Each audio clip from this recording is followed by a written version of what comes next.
Zina se réveilla à 3 heures du matin pour prier un peu. Après 2 rakats, elle fit le zikr jusqu'à 4 heures, avant de se lever en attendant la prière de Fajr. Elle balaya la cour, puis mit le feu. Elle sortit ses grosses marmites ainsi que de grands plastiques pour la cérémonie de mariage. Zina remplit les jarres d'eau ainsi que plusieurs bidons. Elle savait déjà que la viande avait été frite la veille, que l'amidon pour l'akassa était prêt et que les farines des différentes pâtes étaient déjà préparées. Elle sortit presque tout en attendant que les femmes des autres cours viennent l'aider. À 5h30, l'heure du Fajr arriva.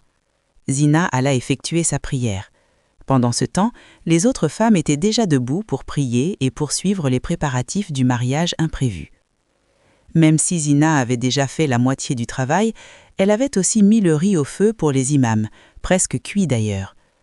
Le mariage religieux était prévu pour 10 heures, les coutumes à 14 heures et la fête à 16 heures. Après la prière, Zina revint vers ses marmites. Plusieurs femmes étaient regroupées autour. Certaines épluchaient les oignons, d'autres écrasaient le piment, pendant que d'autres encore allumaient d'autres feux pour d'autres repas.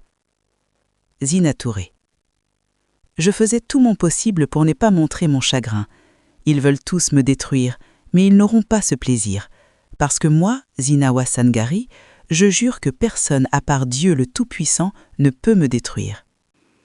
À 10 heures, les hommes se rendirent à la mosquée.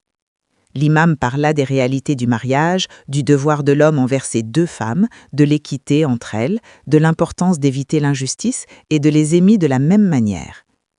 Quelques minutes plus tard, le mariage fut scellé. Ismaël Touré était désormais aussi le mari de Djamila Touré.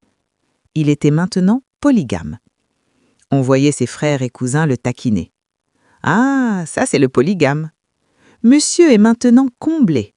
Va goûter à la vie polygamique et viens nous faire part des avantages, bro. » Mais malgré toutes ces blagues, Ismaël demeurait muet.